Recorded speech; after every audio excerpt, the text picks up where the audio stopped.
This is a production of PBS Charlotte. The following episode of Charlotte Cooks is brought to you by Central Piedmont Community College and viewers like you. Thank you. Coming up on this episode of Charlotte Cooks, we're making something with corn and with country ham.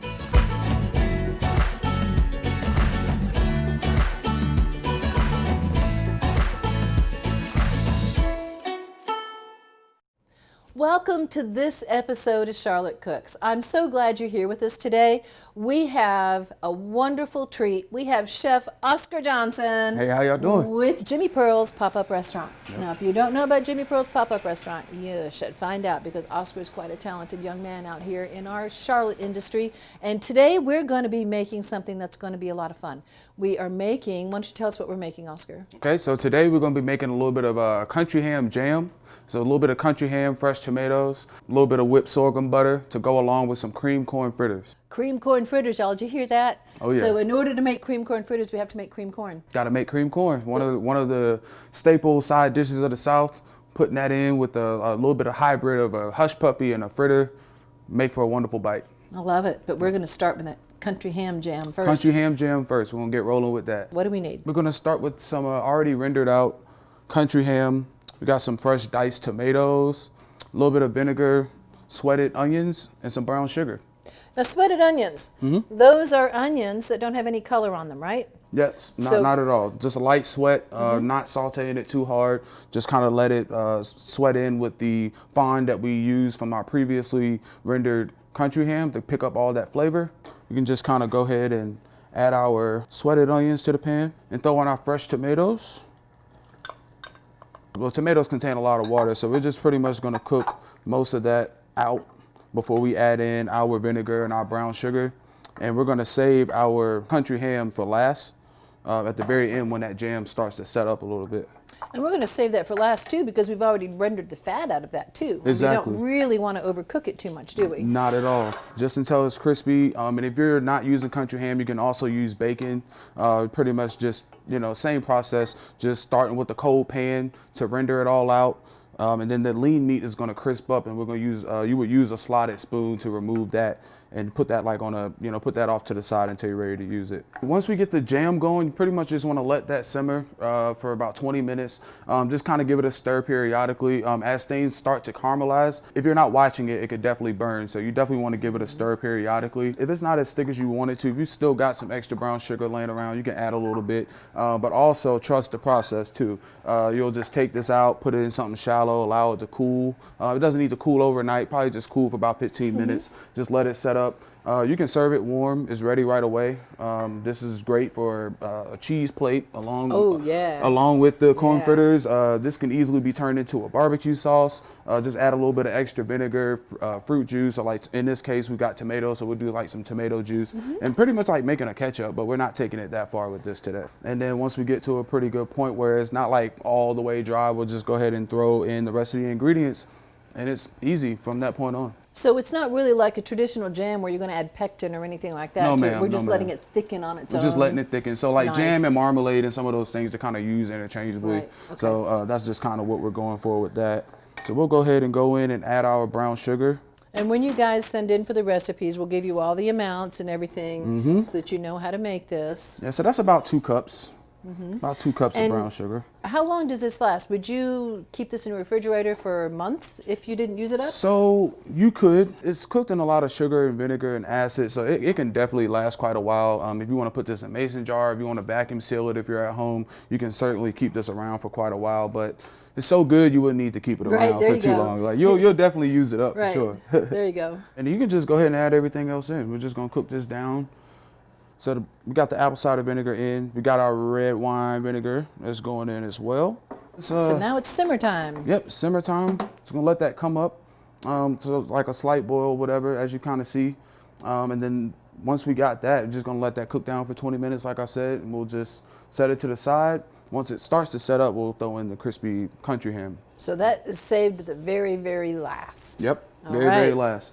So next we need to know about corn, Oscar. Yes, ma'am. So when you go to the store and you buy the corn in the whole state, you know, like this, like someone's just picked it off the plant. Yep. And you go into the store and you always see these people pulling it apart Yeah. and looking at it. What are they looking for? Okay, so when you're shopping, when you're going to the grocery store, if you're at your local farmer's market or wherever, or if you're out in the field picking it yourself, you're definitely looking for the brown silk at the very, very top. Not too brown, but a pretty decent dark color like we have here. And that's just pretty much showing how mature the corn is. And so maturity equals sweetness. And so that you can kind of indicate how sweet your corn is going to be. You can also feel around and feel how developed the corn is as well. You can just kind of see where there's some empty spots from the kernels, and it's, you know, it's not all the way developed. And so also when corn is freshly picked, when they first pick it, it starts to dry out. Not super rapid. So like if you're trying to save corn for the winter time, if you want to pick your fresh corn, blanching and shocking it, putting it in Ziploc bags and freezing and putting it away for later is the best way to preserve the moisture content and also the sweetness of the corn. So now that we've got the corn picked out, you got it home, how do you get it off this thing? How do you get it off the cob? Okay, so I like to, I'll go ahead and do my own on this Yeah, side do over your here. own. I'm going to put this one over here. Yeah, so there's a couple different methods. Some people, if you're at home, you can also cut the tops and bottoms of this off and get some blanching water and just blanch it for like just a few seconds. And that'll help get some of this silk off if you don't want to sit here and try to rub it off with your hands. You can also get a soft bristle brush and just kind of brush some of the silk off. But I mean, you know, there's a lot of different ways to do it. It's not that hard to do it this way either. So if you were going to blanch it, would you blanch it with the husks on it? Yeah, and you'll then blanch they it just with the slide husk. right off? Mm-hmm. Okay. And then it can just like kind of slide off this way. But then, like I said, you could also just take the time and just kind of just rub your hands Pull through it the off. cob and just kind of pull it Damp off. paper towels work too sometimes. Exactly. So now we got the thing shucked. Let me get this out of your way. Now I want you Appreciate to it. show me how to get those kernels Okay. right off of that thing. So what do you need there? You need a bowl? Or Yeah, just what do need you a little bowl. How about a big bowl? Okay. Give you a big bowl. Nice.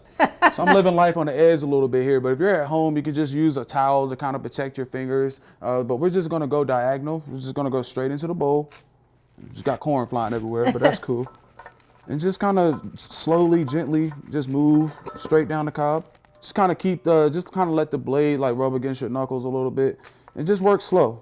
There's no rush to do this. I'm just kind of like working high here, keeping my fingers tucked underneath, and just kind of rotating around. Ooh, gotcha. Corn pops all over the place, Right, doesn't and it? it's much easier to do this when the corn is actually cooked first, but if you're putting this away and you're gonna freeze it or whatever, that'll work perfectly fine. And Do if you're it going to this make way. cream corn, you want to save those cobs for making cornstarch, right? Yes, for sure. A lot of places I've worked at, well, we don't waste anything. You can even take the husk and you can smoke them, give it a nice little smoked corn stock or a corn broth flavor to make that's nice. bisque or, you know, cream corn. Just make stock for the base of any other soup or anything you want to do.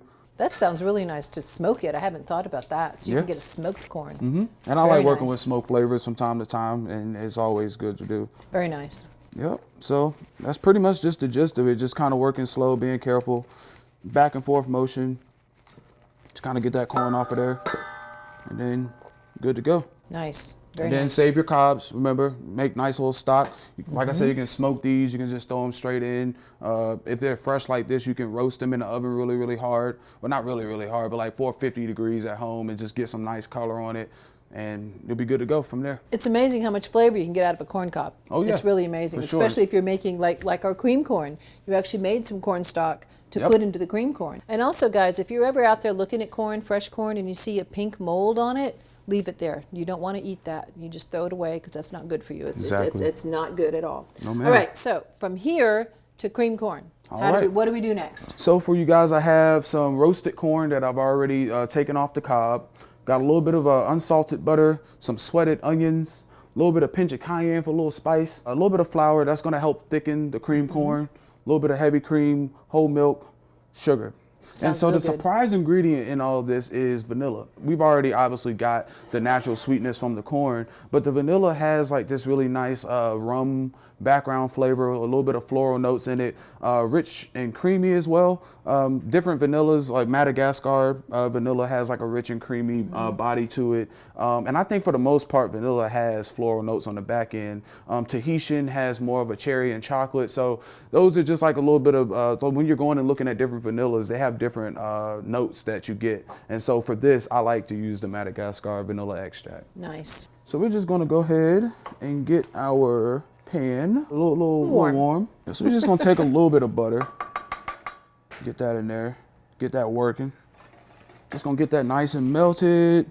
Once again, we don't want to burn the onions or like get a like high hibachi style saute going on. They're already sweated. So we're just kind of warming this up. And then in goes our charred corn. I oven roasted this at 450 degrees for about 25 minutes, just kind of rotate it in the oven to make sure we get some even color all around. But if you're at home and you want to fire up the grill, you can certainly, toss a little bit of olive oil, a little bit of salt, and just throw it on there and get some real nice charred pieces of it. And that'll also add another depth of flavor to the cream corn. Yes, it would, wouldn't it? Yeah. And then also too, we demonstrated, we showed how to get the corn off the cob. If that's a little too much work for you, I would definitely recommend using fresh frozen corn. And cream corn is super delicious. I've been eating cream corn my whole entire life. I love it as a side dish. Yeah. Corn pudding, spoon bread. This is a great base for cornbread, corn fritters today. You can make a savory like corn ice cream. Like you can make all different types of stuff with this base. So since we got everything pretty much soft here, I'm gonna grab a little bit of salt just to kind of season this up a little bit. A little bit of black pepper. And then just a pinch of cayenne. It's not gonna be super spicy, but it's just a nice little warm undertones in this. We're gonna go ahead and throw in about 2 tablespoons of all-purpose flour. So this is gonna be our thickener. Once we add our milk and our heavy cream, this is just gonna kind of help thicken the cream corn, give it its wonderful texture. So we've got our whole milk here. We're gonna go first with that. So you use whole milk and heavy cream? Okay, good. Yep. So get the whole milk. Now, if all you had was half and half, could you use half and half? You can use half and half as well. The flour is still gonna do its job. It's still gonna thicken it up. It'll still work, for sure. So it almost instantly starts to thicken, depending on how high you have your heat. And like I said, we're gonna just kind of bring this up to a boil just so we can kind of cook that flour out and just let it thicken up a little bit. A little background on corn fritters and how I came up with this recipe. I grew up loving hush puppies. I also had a chicken shack that I used to eat at back home, and they have corn fritters on their menu. When I was a kid, it was like always curious about the corn fritters and like how they got the little cream, like the cream corn, mixture in the center. And I was like, okay, that's really, really cool. When me and my partner came up with the Jimmy Pearl's menu, I wanted to make a hybrid of the two. And so I was trying to figure out the best way to do that to kind of get like a really nice texture. And so I went with that. I love the onion and corn flavor that you get from the hush puppies, and then just that creamy texture from corn fritters. So today we're going to cruise through that. We're going to show you once we get to making the dough. This is going to be really nice and light, easy to fry, super, super good. Okay, we're going to go ahead and go in with our heavy cream. So you kind of start to see it thickening up a little bit here.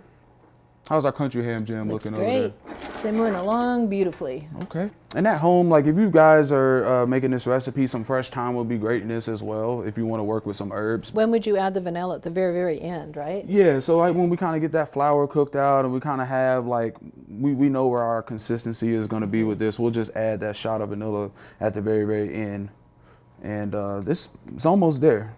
And the reason you want to add that vanilla at the end is so it doesn't cook out and you don't lose that flavor. Exactly. We got our base pretty much here, and I think the flour, since it's only about 2 tablespoons, we got most of it cooked out. So we'll go ahead and add our shot of vanilla.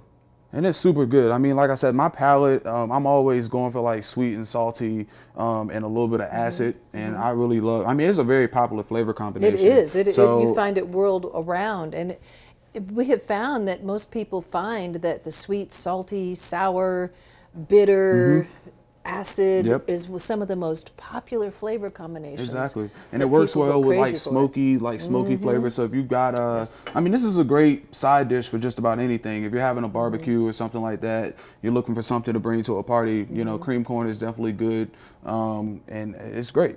Works well with pork, like if you have like pork ribs on the menu, barbecue chicken. I mean, it's so many different uses for it. You make a nice corn bisque with this base, maybe add a little bit more corn stock to it, puree it real nice and fine, and then you put a little bit of country ham on top of that to garnish. So you can kind of really break all the components of this dish together and just kind of turn it into other things. Yes, you could. Super, super really cool. Could. So what we're gonna do now that we have our cream corn pretty much done here, we're gonna take half of this and we're gonna puree it. And the reason I like to puree half of it and then kind of fold it back into the mixture is that when you get that corn fritter, or if you have anything or whatever you're gonna do with the cream corn, you get cream corn in every bite. So we're just gonna add about half of this, nice and carefully. Now, if you're at home and you don't have a food processor or anything like that, you can skip this step. I've seen that you can use like a hand mixer, like just kind of let Like this an cool down immersion a little blender? bit. Yeah, like an immersion blender. You can definitely use that. But if not, I mean, you can leave the corn whole. It's still going to be great. It just works better if you just have like a nice distribution of texture in the cream corn. So we get our lid on nice and tight here. We're going to start low and just puree until it's nice and smooth, you know? And then you're going to add that back into here. Yep, and we're going to add it back into our corn mixture. All right, so we've got our corn puree added back into our cream corn mix. So how do we make the cream corn fritter dough out of that now? Okay, cool. So we're going to set that to the side, and I have some completed cream corn here that is already ready to use. So what's unique about this fritter dough is that it is pretty much a traditional pâte choux dough. Okay. And pâte choux is a European pastry dough or French pastry dough that is used to make profiteroles and eclairs. Eclairs, cream puffs. Exactly. You guys have all seen eclairs and cream puffs before. So this is basically that dough with cream corn in it, right? Exactly. So the difference is also, which I'm going to take this a step further. So when you take that pâte choux dough, pretty much like pipe it on and you bake it. But what we're going to do, we're going to fry it. So when you have that dough that's fried, that's pretty much a churro. Mexican in origin, Spanish in origin, and that's what's unique about this, and that's what I decided to, when I came up with this recipe, that's what I wanted to do with it, and I wanted to kind of make something really, really cool with that, have that really nice creamy element to it, and it fries really, really well. It's super light. Get like a nice little crispy outside layer to it, and it's like the best of both worlds. So it's a really easy dough to make. Super, super fun to do with the kids if you're at home making this. And this dough does not have leavening in it. So we're really just pretty much depending on the moisture and the steam to pretty much puff the dough up, whether you decide to fry it or bake it. And it just pretty much calls for like water, butter, salt, and then eggs right at the end. But we're gonna use cornstarch because we don't waste stuff, and we're gonna use the cornstarch. So it's gonna be really good. So in goes cornstarch. We're gonna throw our butter in. Yep. And then we're gonna go ahead and mix in our ½ cup of cornmeal and flour together as our dry ingredients. And a little bit of sugar. I'm gonna add a little bit more sugar in there, just a little bit. Yep, pretty much let the butter melt inside this stock. And so we're just gonna go ahead and pre-mix the dry so everything's all incorporated, nice together, ready to roll. And so this dough, what's also great about this is that it's ready to use even when it's warm. You don't need to take this out and cool it down. So in goes the flour and the cornmeal mixture and the sugar.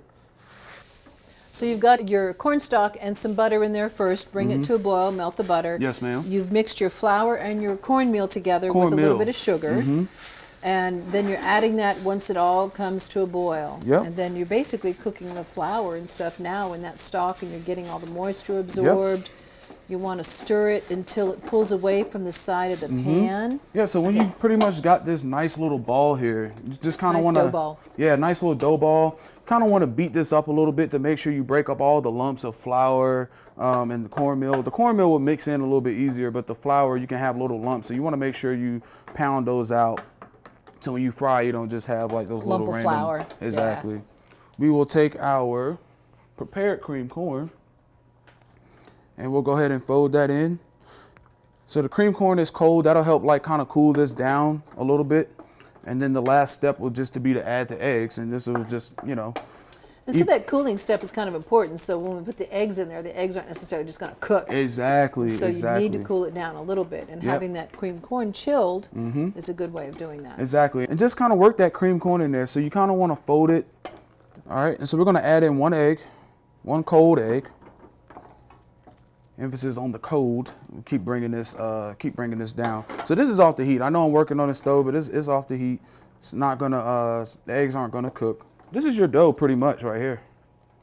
It's a little sticky, but that's definitely fine. We've got cream corn added to it. So we've already got all the initial moisture out that we needed to from the dough. So we're just adding another textural element, another layer of flavor with the cream corn. So it's not really gonna affect the structure at all. So at this point, we're ready to go. So we're just gonna get your oil hot. You're looking between 350, 360 degrees. And we're just gonna go ahead and shape some with the prepared dough that I have already for you guys. So how are you going to shape these? All right, so we're gonna make like nice little barrels. So I'm just gonna probably use, I think we got like about a 2-ounce scoop here. We'll just go ahead and go in with this. And when it's cold, it's easier to shape too, but it's still good it can still shape up nicely even when it's warm, but it's just even more easier. So we're gonna lay a few of these out, right? And so we're probably gonna make about 7 or 8 of these. So when you're working at home and you're getting ready for that big crowd coming over, go ahead and prep these bad boys out. You can do these ahead of time too. You can do this the day before and shape them and just have them like, you know, wrapped up real nice. Because they fry so quick. Exactly. Just get the dough in your hand this way. Make these really nice thin barrels. Just kind of shape them a little bit. Look like hush puppies, right? I was going to say like little mini ears of corn. Mm-hmm. See? I wouldn't even think about that. I was just thinking about the hush puppies, but that's great. So we got the oil hot. So we got one in there.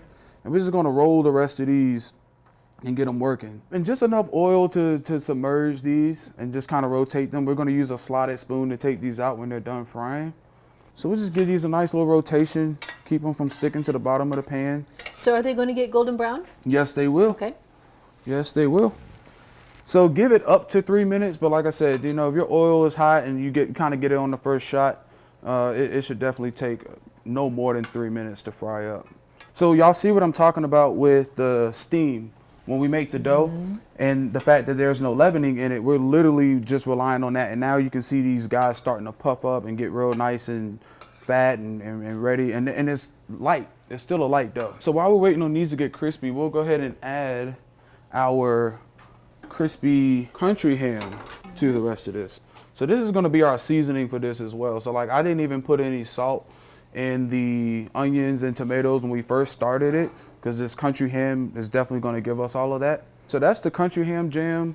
And once you cool it down, once that cools down, you'll end up with something really similar to this. So we're pretty much getting close on these fritters, and go ahead and pull these bad boys. They look good. Yes, ma'am. So they're nice and set up and light, and pull these out. I'm gonna go ahead and grab my plate here. We're gonna dry these off. Just going to drain them a little bit. Mm-hmm.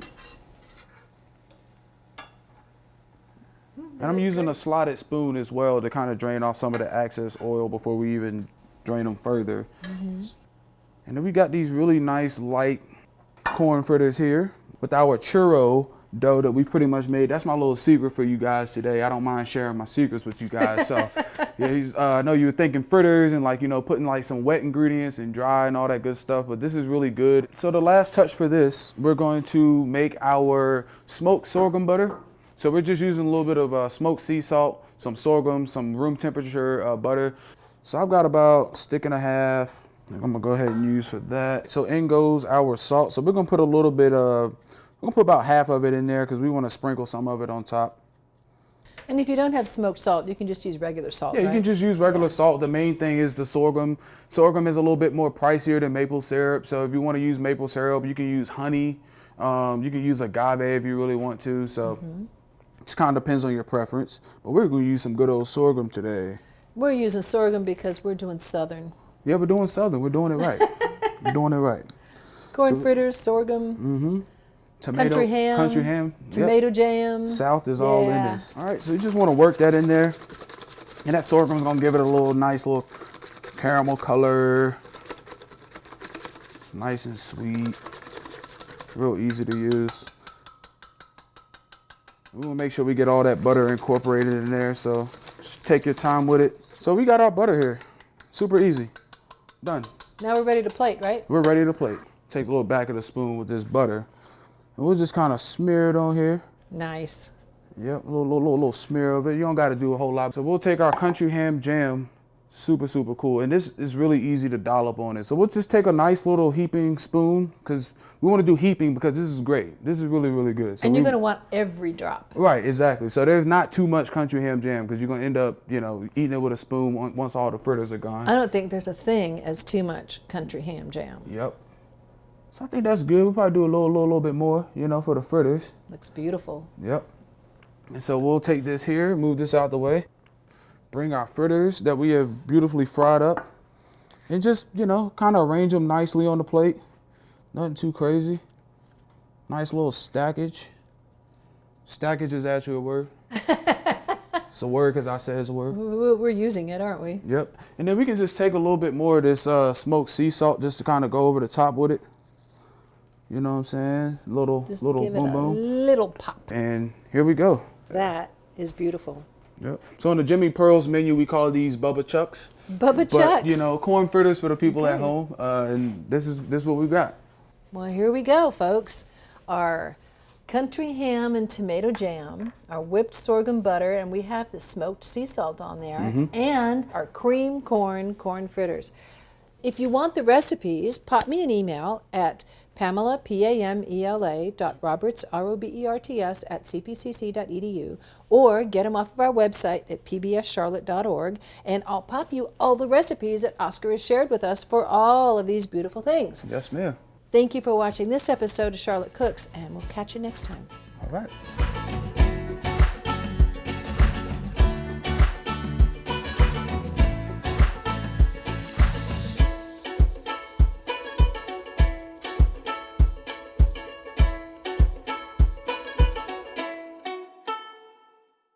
A production of PBS Charlotte.